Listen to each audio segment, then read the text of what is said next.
Muy buenas familias, bienvenidos a Café con Fe. Hoy tenemos un programa muy interesante y muy actual, porque cada vez proliferan más prácticas como el mindfulness, el yoga, el reiki, que van ligadas a la New Age. Son palabras que desgraciadamente han entrado en nuestra cultura con un bombardeo constante de cursos, prácticas, retiros de fin de semana, te prometen recuperar cierta armonía, pero en el fondo te separan de Dios. ¿Qué tenemos que hacer los católicos? ¿Cómo pensar? Necesitamos herramientas, que alguien experto nos cuente. Por eso hemos invitado hoy a un sacerdote de nuestra diócesis, el padre Adrián Bujaldón, que conoce a fondo este tema y que nos va a dar mucha luz y sobre todo mucha doctrina para que sepamos discernir y no nos engañemos. Familia, bienvenidos a Café con Fe.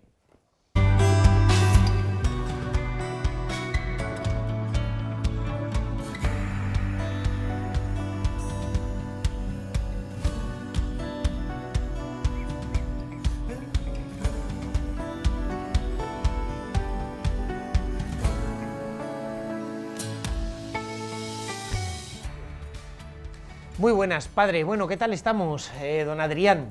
Muy bien, don Valentín. Por aquí estamos estrenando programa y muy bien. Le he dicho si era la primera vez que venía con nosotros aquí a la tele y me ha dicho que es la primera, pero no va a ser la última. Bueno, eso ya lo veremos. Yo tengo que decir una cosa, bueno, ya sabéis que te alaben a veces queda mal, pero Adrián es uno de los alumnos pues más brillantes y más estudiosos que he tenido en el seminario, y creo que en concreto este tema de la New Age él la conoce muy bien y yo creo que nos va a dar muchísima luz. Así es que, Adrián, perdón por las alabanzas estas, pero todo viene de Dios, así que a él le damos las gracias. Al ataque, Adrián, ¿qué es la New Age o la nueva era? Porque esa es la traducción, New Age en inglés, nueva era. La nueva era es una especie de movimiento espiritual, religioso, aunque ellos, es un poco complicado llamarle nueva era, porque cuando se utiliza como un concepto, ellos nunca se van a decir a sí mismos que forman parte de la nueva era, ¿no? No es como dice, yo soy católico, yo soy ortodoxo, ellos nunca van a decir, yo soy parte de la nueva era. Ellos van a decir, no, yo soy una persona espiritual, yo soy una persona que me he reencontrado conmigo mismo, estoy en armonía con el cosmos, digamos. Por tanto, no es como una religión oficial, sino más bien una especie de movimiento espiritual, de reconexión, en el fondo con el paganismo antiguo, pero bajo formas modernas, bien vestido, moderno, con las técnicas pues, también de marketing propias que se generaron en Estados Unidos, pero en el fondo es el paganismo antiguo. Todo un conjunto de técnicas, se van reinventando, hay muchísimas, lo mismo. Le llaman de una manera, le llaman de otra, ahora es biomagnetismo, mañana es channeling, pero se van reinventando, pero en el fondo es básicamente el paganismo de siempre. Una de las cosas que más me asusta es que continuamente en redes sociales te saltan anuncios diciendo, te invitamos a un retiro, pero el retiro no es un sacerdote predicando, no. Se van en mitad de la naturaleza, empiezan a hacer una serie de prácticas aparentemente buenas, aparentemente inocuas, como estiramientos, relajación, dejar los teléfonos móviles aparte, pero no es un retiro para reencontrarte con Dios, sino que forma parte de todo este movimiento de la New Age, de la nueva era. En primer lugar, ¿por qué crees que tiene tanto tirón esto hoy día? De hecho, hasta te lo ofrecen las empresas y te lo pagan a los trabajadores. Vete un fin de semana para reencontrarte contigo mismo, recuperar la armonía. ¿Por qué tiene tanto éxito? Yo creo que tiene tanto éxito porque satisface una necesidad real del ser humano. El ser humano hoy en día pues vive muy rápido, vive en una vida, en cierto sentido, pues se corre el riesgo de que sea antinatural, fuera de los espacios naturales. Algunas personas no han salido en la vida al campo, no han visto nunca una cabra en su estado natural, ¿no? Usted sí ha visto una cabra en su estado natural. Bastante veces, y jabalís y ciervos. Y todo.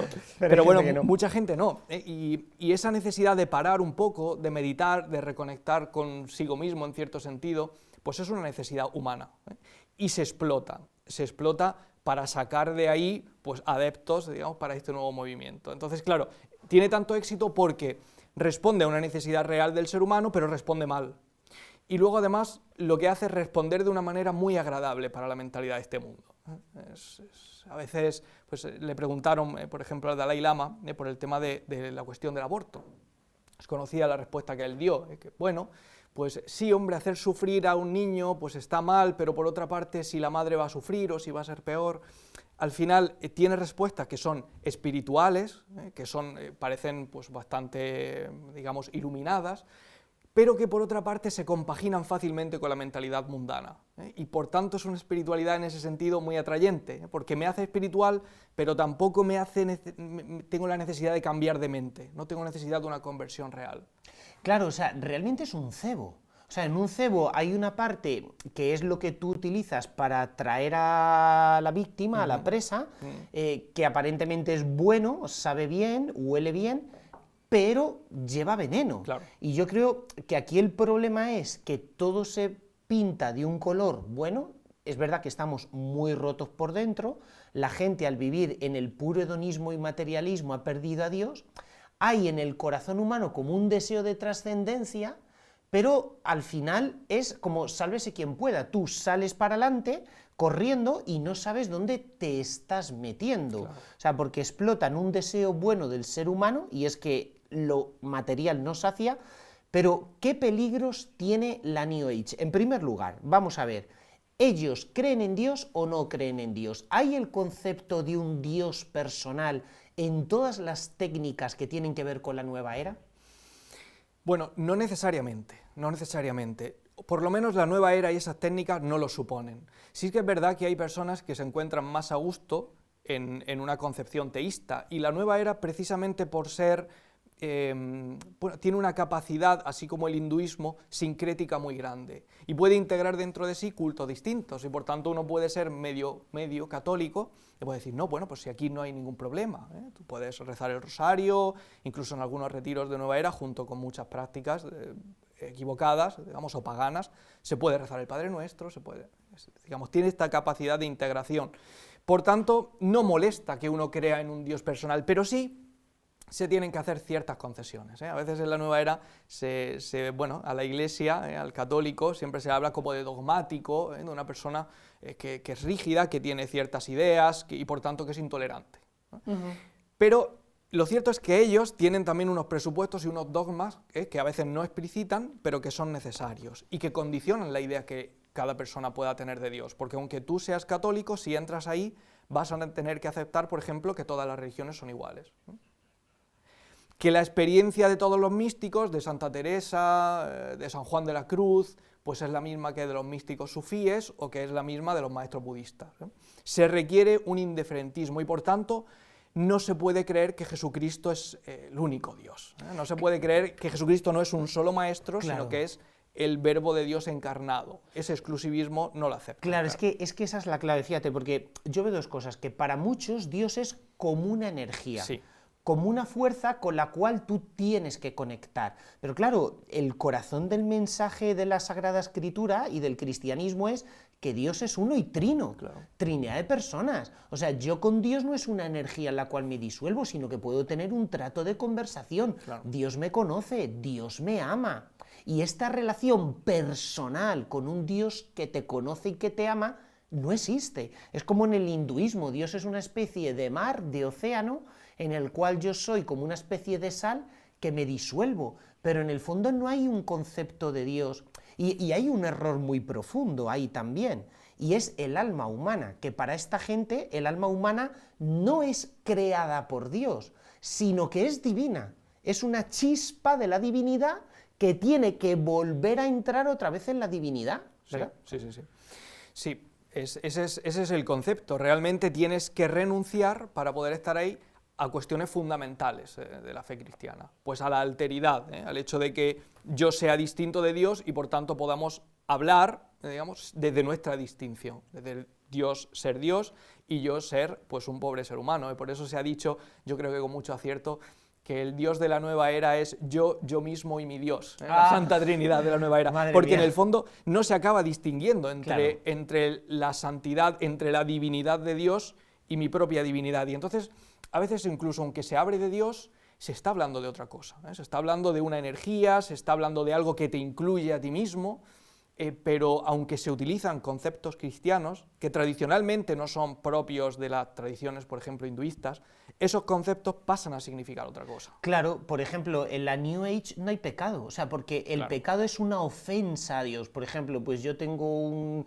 detalle feo contigo y te pido perdón. Pero claro, como no hay un Dios personal, no tiene sentido el hecho de ofender a Dios. Claro. Digamos que el pecado no existe, el pecado es vivir un poquito como en la ignorancia, en el no caer en la cuenta de estas cosas. Y no hay salvación, la salvación es como una especie de iluminación donde yo caigo en la cuenta de quién soy, pero realmente no soy salvado porque tampoco tengo que ser redimido de nada. Claro, ese es el concepto. En realidad se vacía el núcleo del cristianismo sutilmente, y el problema es que esto puede ocurrir sin que el cristiano se dé cuenta. Es decir, puede ocurrir una persona que simplemente va a un retiro, se encuentra bien, que a gusto, me han impuesto las manos haciendo reiki, he sentido calor realmente, se me ha curado algo que tenía, y no me doy cuenta. Pero eso va exigiendo que vaya renunciando propiamente pues, a estos núcleos de verdades del cristianismo, que a veces son difíciles de entender, pero son la esencia. Bueno, y lo que tú has dicho, es decir, si Dios está más allá de la razón, o sea, si Dios está más allá de lo que yo puedo conceptualizar, al final da igual, o sea, porque, claro, esta gente, ¿qué es lo que opina? Que de Dios no podemos saber nada. Claro. Cae en el más puro agnosticismo. Entonces, bueno, Jesucristo puede ser Dios y el Islam también puede ser bien. Hace poco me junté con una persona que decía, yo soy muy creyente. Dice, porque creo en Jesucristo, creo en Mahoma, creo en Confucio, creo en todo. Mucho claro, más gente, claro. Pero se cae en el sincretismo religioso y muchos católicos caen en ello. Eso es un peligro. Sí, ¿o no? Sí, eso es un peligro muy real, porque está como lleno de un relato pues como muy pacífico, que está muy de acuerdo con la mentalidad de este mundo, y que produce pues una solución fácil al hecho de religioso. Pues ya no hay pecado, ya no hay el problema de la falsedad, porque todo es relativo, ninguno tiene una verdad absoluta de Dios, por tanto lo que Jesucristo dice pues no es una palabra autorizada y distinta de las demás palabras que ya podía haber a la historia de la humanidad, incluso aunque se trate de filósofos que acertaron en parte, sino que todo, bueno, pues muestra una cara de Dios. Por tanto, de Dios no puedo saber absolutamente nada y me debo de conformar con pues experimentar mi propia liberación. Es conocida la frase, ¿no? Cuando a Buda le preguntaron por el tema de Dios, él no trataba ese tema. Y aunque no lo negaba directamente, que algunos han dicho, bueno, es que Buda no negaba el tema de Dios, no era ateo, cuando le plantearon el tema, o por lo menos así aparece en los escritos antiguos, él dijo que era un tema que no le interesaba, que no lo necesitaba para iluminarse, que la iluminación es una técnica humana que se produce por las propias fuerzas humanas, y no necesito a Dios, me da igual si existe. Por tanto, alguien que esté en la nueva era podría creer en Dios, pero para que funcione el sistema no se necesita. Hace poco, hablando con un chico que además había estado muy metido en estas cosas, dice, mira, la gente de la nueva era capaz de hablar de Jesucristo, de rezar el Padre Nuestro, de leer el Evangelio y decir qué doctrina moral tan maravillosa y tan sublime, pero de lo que eran incapaces de creer, dice, hasta tal punto que si tú decías eso, se quedaban con los ojos abiertos y te corregían inmediatamente, es el hecho de que Dios se ha hecho hombre.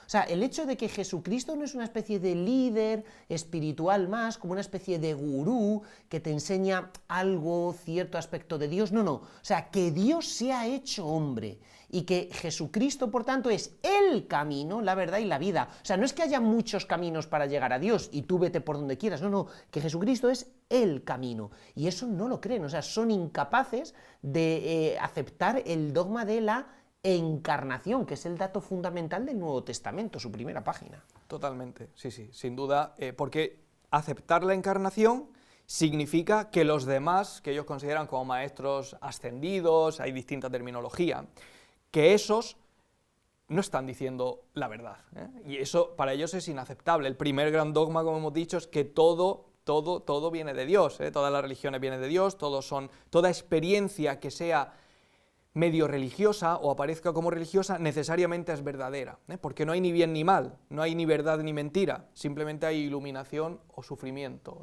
Por tanto, lo esencial es experimentar eso. Al final se trata de una experiencia espiritual al que se le da todo en la vida, ¿no? Se entiende que es lo esencial, la iluminación propia. Por tanto, la verdad de un maestro o de otro es totalmente relativa, simplemente son pues, maneras de llamarte a esa iluminación, por tanto, claro, no se puede pensar que un maestro va a tener la verdad y otro Claro, la mentira. y ¿no? luego además Es la New impensable. Age te promete todo a cambio de nada. Claro. O sea, porque lo único que tienes que hacer es una técnica de relajación, pero no hay una respuesta moral, con lo cual ahí hay falsedad, porque cuando tú quieres o amas a alguien, lo vemos en un noviazgo, una relación de amistad, yo quiero a la otra persona, pues es que eso implica el morir a mí mismo, el sacrificarme por la otra persona, pero todo ese lenguaje desaparece totalmente de la New Age. Totalmente, sí, sí. Y el tema del neopaganismo, a mí eso me interesa mucho, o sea, ¿por qué es una vuelta a las posturas precristianas?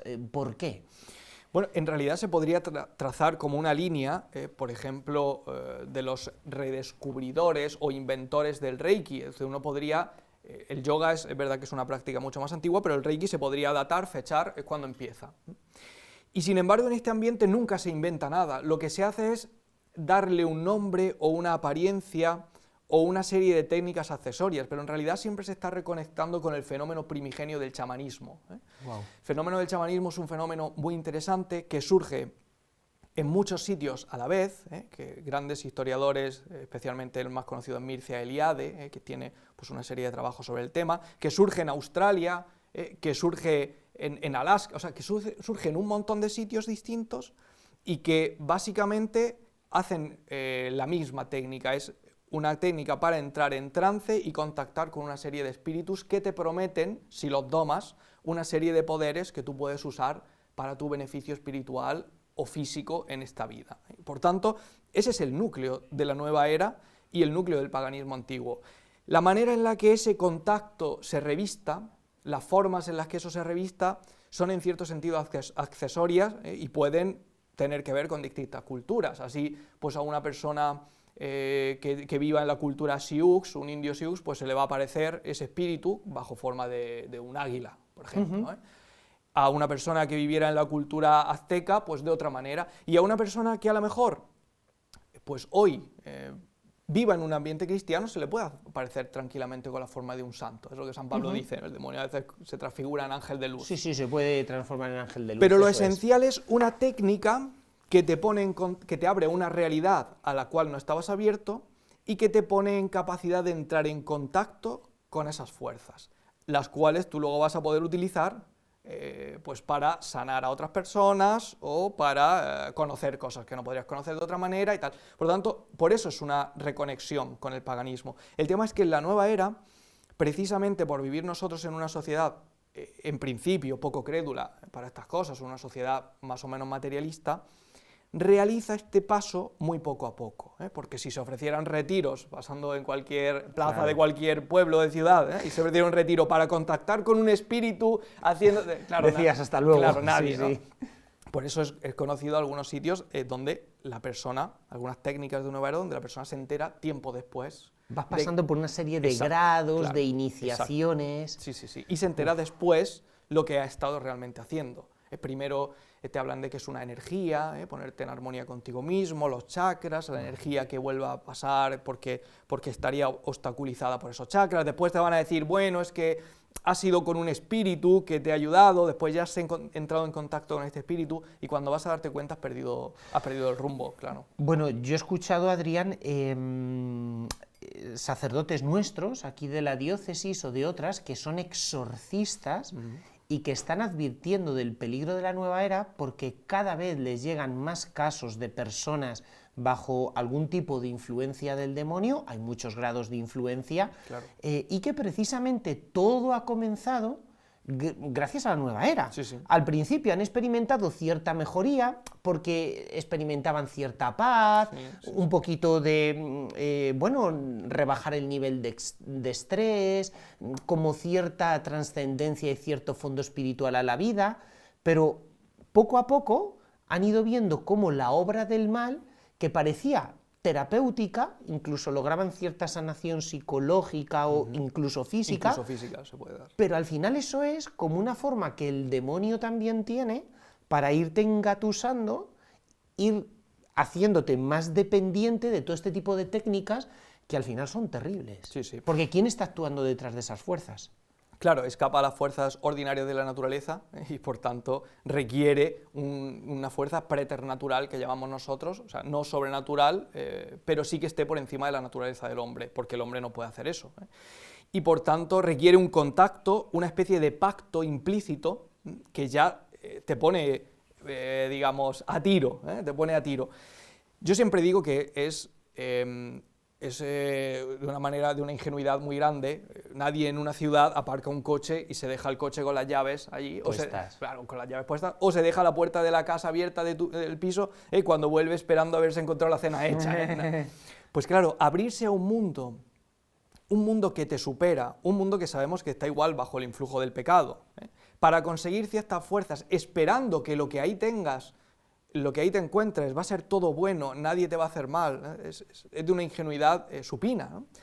Y en realidad se paga caro, por eso los exorcistas cada vez advierten más. Cuando he dado alguna charla sobre esta cuestión, con cierta frecuencia alguna persona cristiana de buena fe me dice, bueno, pero sí, mira, yo empecé a hacer reiki, o empecé a hacer yoga, o algún tipo de esto, o a tomar homeopatía, ¿no? Son temas que luego son delicados, se puede tratar uno a uno, y me ha dicho, pero bueno, me ha empezado a hacer mucho bien, tenía un dolor de rodillas que pues lo tenía ahí de toda la vida, los médicos no sabían qué hacer, y se me ha quitado. ¿Cómo explicas entonces eso? ¿Eso es malo entonces, ¿no? Y claro, te confrontan, y uno dice, pero de todas las veces que me ha pasado, que han sido muchas, ninguna, cuando le haya hecho yo esta pregunta, se ha quedado sin desarmar, ¿no? Y la pregunta es, ¿y a partir de entonces cómo te ha ido tu vida matrimonial? A partir de entonces, ¿cómo te ha ido con tus hijos? ¿Cómo te ha ido, o has tenido otras enfermedades más? Porque si yo voy al médico, y me cura, pues no sé, me echo un esguince, me cura el esguince, pues ya me voy al médico y no tengo que volver. Claro. ¿Qué ocurre ahí? Se va dando una dependencia, se mueven los síntomas. Yo tengo un dolor de estómago, me lo quita mágicamente, el médico no había podido hacerlo. ¿Qué pasa? Que a las 2 semanas me vuelve un dolor de rodilla, a las 2 semanas un dolor de cabeza, y así voy necesitando cada vez más. ¿Y qué pasa? Que voy necesitando cada vez técnicas más invasivas, más fuertes, técnicas que sean cada vez que requieran como adentrarse más adentro en el paganismo, ¿no? Bueno, y poniéndonos directamente en manos del demonio, para decirlo claramente. Hasta que uno acaba en manos del demonio. Porque el demonio tiene poder, es un ángel caído y hasta tiene poder incluso para realizar ciertas sanaciones, pero siempre moviendo síntomas, jugando contigo para engañarte. O sea, siempre el verbo que más aparece en la Biblia ligado al demonio es planao, que en griego significa engañar, mentir, seducir. Claro. Es impresionante. Fíjate, el otro día, por la noche, me pongo a leer un poquito, ¿no? Leer es mucho más sano que las redes sociales y que ninguna cosa, lo decimos así de paso. Y me estoy leyendo el libro de la Ciudad de Dios de San Agustín. Y entonces hace pues como un llamamiento a tanta gente de su época que todavía eran paganos, que le daban culto pues a la Pachamama, a ver, no la Pachamama porque los romanos no creían en ello, pero sí los dioses de la naturaleza, la madre tierra, el cielo, bajo forma pues de Júpiter, de Egea o de todos estos dioses, ¿no? Y él siempre dice que los dioses son demonios. O sea, no son fuerzas benéficas que uno es capaz de domesticar para hacerlas favorables a ti, son demonios. Y fíjate qué bonito cómo lo dice San Agustín, porque lo voy a citar textualmente, dice, os prostituisteis entregándoos a una caterva de demonios, rechazando el casto abrazo del único Dios verdadero. Entonces eso es precioso, es decir, Jesucristo te ama tanto, los cristianos en todas las iglesias tenemos un corazón de Jesús, te ama tanto que no hay nada más terapéutico que la fe cristiana, y yo rechazo el casto abrazo del Señor para entregarme a una caterva de demonios. O sea, es como Jesucristo, pues decir, ala, me voy por otro lado, me busco otro cauce. ¿Pero qué otro cauce? O sea, si Jesús es el camino, otro cauce me suena al cuento de la Caperucita, que parece tu abuelita, pero no es tu abuelita, porque abuelita, ¿qué dientes más grandes tienes? Y no es la abuelita, es el lobo. O sea, al final el demonio nos engaña como si fuéramos niños. Es espectacular. Hay una cosa que aquí también me llama muchísimo la atención en el campo de la New Age, y es que, y aquí nos vamos a poner un poco rock duro, pero en el libro del Apocalipsis aparece que el demonio es como un copiota, por decirlo así, del plan de Dios. Intenta parodiar el plan de Dios. Y si Dios es Trinidad, el demonio se presenta como una trinidad, el dragón y las dos bestias, una trinidad satánica. Una bestia representa el poder político corrupto, todas las ideologías que intentan construir un reino de Dios sobre la tierra como un falso mesianismo, pero que al final engañan. Ahí tenemos pues tantos sistemas totalitarios que han perseguido la Iglesia Católica, desde la Rusia bolchevique hasta el nacionalsocialismo, el nazismo, o por ejemplo la democracia occidental moderna, que es igual de nihilista y que genera víctimas a tutiplén con el aborto. Ahí está todo. Pero por otro lado, otra de las bestias significa la fundación de una religión corrupta. De esto se podría hablar mucho, pero me interesa mucho porque yo veo que esta bestia, a veces San Juan la llama falso profeta, porque predica una religión, otras veces la llama anticristo. No vemos en la New Age, y esto es una expresión tuya, Adrián, no me lo voy a adjudicar yo, la religión del anticristo. Yo estoy convencido de que llevas razón. Explícanoslo un poco. Sí, yo estoy convencido, porque al final cuando se proponga, pensando en abstracto, ¿no? una alternativa a Jesucristo, tiene que ser una alternativa atrayente. A veces nos engañan fácil porque imaginamos que la alternativa a Jesucristo es el ateísmo, y eso es ridículo, porque el ateísmo no es un enemigo serio de Cristo, o sea, es una anomalía histórica. El ateísmo no va a saciar, ni lo ha hecho nunca, los anhelos del hombre. Por tanto, no va a ser un enemigo digno de Cristo, no va a ser el anticristo. Y el catecismo dice que mediante el precio de la apostasía de la verdad, en un punto hablando precisamente de los últimos tiempos, una falsa paz, una falsa seguridad, una falsa espiritualidad al precio de la apostasía de la verdad. Eso es. Yo estoy totalmente convencido de que esta sí que puede ser la religión del anticristo. Alguna vez lo hablamos. ¿Por qué? Porque es una cosa real, práctica, fácil, que se vende bien y que es capaz de apartar a la gente en masa, como lo estamos viendo, de Jesucristo, ofreciéndole una alternativa fácil y que no requiere conversión. Y, por tanto, yo creo que tiene todos los puntos. Bueno, y yo veo muchas cosas. Por ejemplo, el nacimiento de Cristo dividió la historia de la humanidad en un antes y un después, hasta en el cómputo de los años, antes de Cristo, después de Cristo. Pero es que la New Age se presenta como una nueva era, sí, pasa la era de Piscis, ¿no? Sí, un punto de inflexión. La era de Acuario. Pasa la era del cristianismo para fundar una nueva era. Sí. O sea, el demonio siempre intenta copiar el plan de Dios y él intenta fundar una nueva era. Punto 1. Punto 2. Si hasta ahora la gracia de Dios te venía a través de los sacramentos, ahora, como bien has explicado, te viene a través del yoga, del reiki, del mindfulness y de todo este tipo de terapias. Sí. O sea, al final es la secularización del mensaje cristiano y de los sacramentos. ¿Qué es lo que te promete la fe? Paz interior, la restauración del orden que se ha roto por el pecado. Y aquí te prometen un nirvana, sí. Es decir, un estado de bienestar espiritual, pero al precio de apostatar de la verdad. Sí. O sea, impresionante.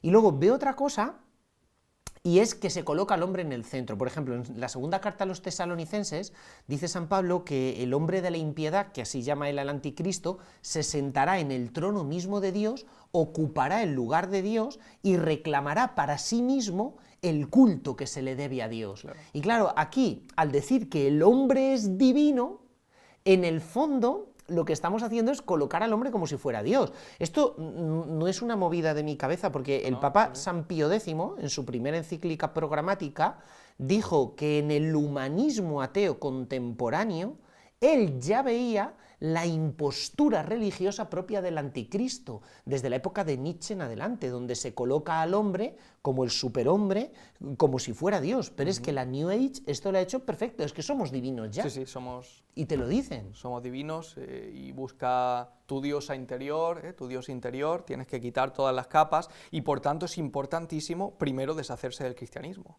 porque es la gran barrera que te recuerda que no eres Dios. Y que te pone frente a un confesionario donde tienes que recordarte a ti mismo con un acto humillante como ninguno, pero que a cambio de eso te da una paz como ninguno, porque no es una paz sensible, sino una paz espiritual, la paz de la buena conciencia. Eso es una distinción que en la nueva era no se hace, ¿no?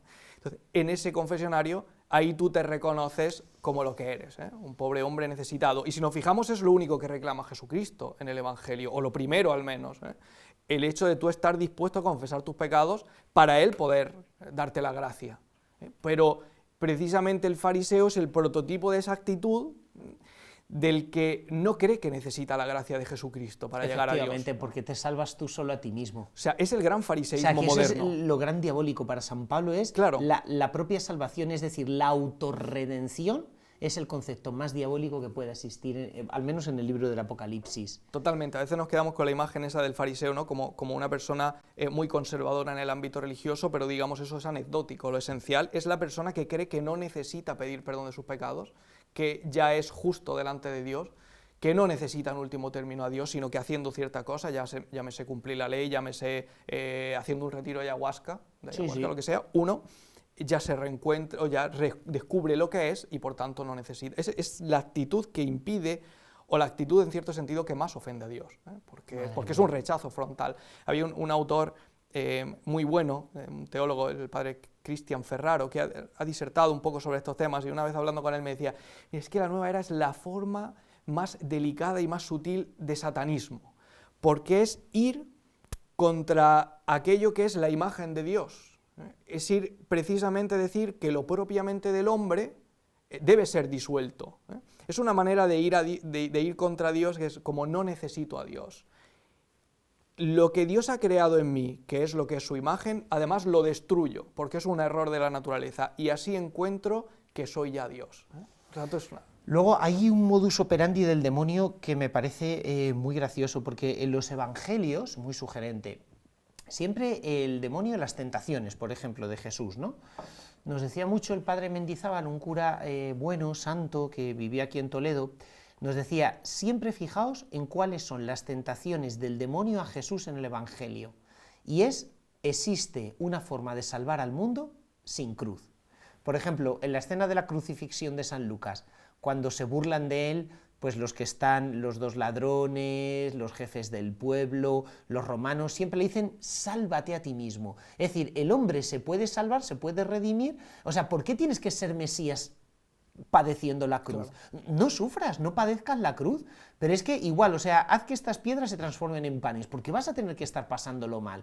¿Por qué te van a tener que insultar y rechazar? No, salta del alero del templo, le dice el demonio a Jesús, todo el mundo va a ver cómo sales volando y no te rompes contra las piedras, y entonces todo el mundo te aclamará como Mesías. O sea, en el fondo, póstrate ante mí y te lo doy todo, sin que tú me tengas que dar nada, yo te lo doy todo. O sea, la New Age, yo veo que es el modus operandi del demonio, porque te promete un paraíso de bienestar donde no hay ni el más asomo de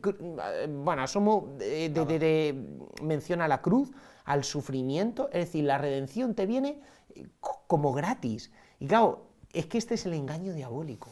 Totalmente, de hecho, antes hemos mencionado la encarnación como el gran escándalo, pero yo creo que el núcleo, o sea, la encarnación sin duda lo es, pero lo que más escandaliza es el tema de la redención. El tema de la redención, incluso hay conversos, gente que se ha convertido desde la nueva era, y que siguen siendo incapaces sin aceptar la enseñanza tradicional de la Iglesia sobre la redención, porque es que va tan directamente contra toda la mentalidad de la nueva era, es un escándalo, y esto entronca también con toda una visión en cierta nueva teología, donde se minimiza la redención. Casi a un buen ejemplo, una manifestación exclusivamente del amor de Cristo, pero todo el tema de la satisfacción vicaria se pierde, y en realidad, perdiendo eso, se descuaja todo el armazón teológico del sacrificio de la misa y de tantos temas, ¿no? Claro. Y en la nueva era esto es una de las cosas que más rechazan directamente, porque significa entonces que Jesucristo ha tenido que satisfacer por nuestros pecados, significa que no podíamos de ninguna manera salvarnos solos, significa que habíamos pecado, que el pecado ofende directamente a Dios, o sea, pone todas las relaciones del ser humano y el hombre en su justa medida, y la nueva era, como viene a trastocarlo todo, pues esto es intolerable para ello. Y luego va muy en línea, y yo creo que por eso tiene un gran tirón con el hedonismo de nuestra cultura. O sea, nuestra cultura es una cultura hedonista, donde todos buscamos el bienestar.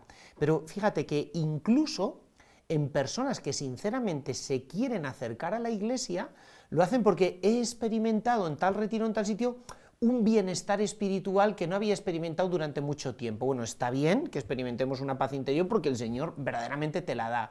Pero claro, también la Virgen le dijo a Santa Bernadette: no te prometo hacerte feliz en esta tierra sino en el cielo. Tú lees los Hechos de los Apóstoles y de la misma forma que a Jesús en el Evangelio 3 veces predice su pasión en Jerusalén, a San Pablo en su último viaje a Jerusalén, diversos profetas cristianos y él en una visión, se le predice que en Jerusalén la guardan cadenas y la guardan sacrificios, y él va. En la carta a los Filipenses habla de que quiere ofrecer su vida como sacrificio litúrgico unido a Cristo en la cruz en reparación por los pecados del mundo. Claro, y nosotros por ahí no entramos. Claro. Bueno, esto entronca con un tema muy importante y que hay que hablar, ¿eh? Es un tema que hay que hablar y que tiene que quedar claro. O sea, cuando a veces los católicos hablamos de la nueva era, se puede correr el riesgo de no tener en cuenta el poder del enemigo, de infravalorarlo, ¿no? Subestimarlo. ¿Por qué digo esto? Porque realmente en esos retiros de nueva era se pueden producir experiencias sensibles muy fuertes, más fuertes de las que ningún cristiano quizá ordinario vamos a tener en nuestra vida. Si nosotros ordinariamente rezamos por la fe, verdad que uno puede tener grandes momentos de consolación, pero de tipo, sí, de paz de la conciencia más bien, y es verdad que se pueden dar experiencias extraordinarias, pero la nueva era es que las produce, y además las produce con una viveza, una fuerza psicológica interna, que es capaz de hacer, y así ocurre muchas veces, personas que son cristianas, hacen un retiro de estos, experimentan algo tan fuerte y dicen: claro, es que nunca en mi religión cristiana había sentido yo esto. Claro, por tanto es más fuerte. Claro. Es como una tecnología superior. Sí. O sea, puede producir algo que mi rosario... 4K. Total, claro. Mi rosario no me hacía esto, ¿no? Sí. O sea, yo he comulgado muchas veces y no había ocurrido esto, ¿eh? Y entonces, claro, si nos dejamos llevar por lo que uno puede sentir... Eso es. Hemos perdido ya, porque ellos siempre van a conseguir hacer sentir mal a la gente. Entonces, hay que tener cuidado en correr esa carrera, porque siempre van a correr más, ¿no? Y insistimos, o sea, es que el demonio está detrás. Claro. Es que tela marinera, y tiene fuerza, los ángeles tienen fuerza para producir todo esto. Sí, y además son una serie de técnicas psicológicas que producen un estado real muy fuerte, que es el estado de la iluminación. De hecho, es bastante común hoy para los científicos investigar ese estado psicológico, incluso cómo cambian las ondas cerebrales, cómo el cerebro tiene como una especie de shock, se cambia el estado de conciencia, es un estado alterado de conciencia, y se tiene una experiencia muy fuerte. Hay zonas del cerebro que cambian su funcionamiento y por tanto se disocia la conciencia, o incluso se deja de tener la propia percepción, que eso está localizado en el cerebro, la propia percepción de mi yo, y de ahí que se dé esa fusión o esa fusión psicológica con el todo, lo cual es una experiencia fortísima. Imagínate, pues, el no experimentar el tiempo, no experimentar tu cuerpo, no experimentar sufrimiento. Esas son experiencias reales y muy fuertes. Que claro, si a veces se habla de la nueva era como si fuera, por eso hablaba yo de la religión del anticristo, si se hablaba como de algo que solo se dejan engañar los tontos por esto, no. Hay mucha gente que si experimentara esto se dejaría engañar, porque hay que estar fuertes en la fe y saber que nosotros nos guiamos por la verdad y no por lo que sentimos. Por tanto, de aquí viene el lío. Es capaz de producir estas experiencias. Ya no te digo si se trata de retiros con LSD, con ayahuasca, que hoy son donde muy mezclan comunes. sustancias que son psicofármacos, psicotrópicas. Claro, y que siempre se han utilizado desde que se descubrieron, por ejemplo... Bueno, ya has hablado del chamanismo, Claro, el chamanismo primeramente utiliza una sustancia, normalmente las primeras veces, una sustancia para entrar en este estado alterado de conciencia y entrar en contacto con los espíritus, y después, cuando ya ha entrado en contacto, normalmente utiliza música, tambores, música fuerte, repetitiva y tal. Pero esta primera experiencia suele ser con hongos, suele ser con yagé, le llamaban, que es la ayahuasca en las culturas precolombinas, en Hispanoamérica, pues, o sea, pero se da primero y por eso hoy se está haciendo tanto, es decir, con LSD, con tal. Y cuando se empieza a estudiar el LSD de nuevo, cuando se descubre por Hoffman, que lo descubre por casualidad, se da todo un movimiento religioso alrededor, hasta el punto de utilizar libros tibetanos que hablaban de la muerte, del Bardo Todol, esos libros que tienen que ver con la experiencia chamánica, de las ramas más esotéricas del budismo, y se utiliza para estos viajes de LSD y se propone como una alternativa al cristianismo desde el principio. Sí, sí. Y por eso el uso de setas, alucinógenas, está siempre en un contexto religioso fundamentalmente. Es verdad que hoy en día, pues como todo, se banaliza también y se utiliza pues, en festivales, los jóvenes y tal, pero en su origen está propuesto como una manera de contactar con los espíritus, una manera de divinizarte, hasta el punto de que se le llaman enteógenos. Enteógenos es, digamos, los sociólogos y los antropólogos normalmente le llaman enteógenos, que hacen nacer a Dios dentro de ti mismo. Bueno, yo he conocido a gente precisamente en Perú, en Moyobamba, en la selva del Amazonas, que me ha dicho, no, si yo recurro a todo este tipo de técnicas New Age de tomar ayahuasca porque hablo con Santa Rosa de Lima, o porque hablo con mis padres que eran muy religiosos, o porque a mí la Virgen María me ha dicho que sí, que siga por aquí. Claro, es terrible hasta qué punto uno puede, todo este tipo de sustancias alucinógenas, desviarte. Claro, sí, engañarte y no saber ya por dónde vas. Claro. Bueno, familia, se nos ha pasado el tiempo volando, o sea, yo he alucinado y bueno, estoy muy agradecido aquí al padre Adrián por todo lo que nos ha ilustrado. Ya le he dicho que tiene que venir a más programas donde nos va a ir contando en concreto los peligros del Reiki, del yoga, mindfulness y todo este tipo de técnicas. Esto es de una actualidad total y no podemos cerrar los ojos. El Señor nos quiere bien despiertos, ya sabéis. Con los pies en la tierra, pero con el corazón en el cielo. Bendiciones, familia.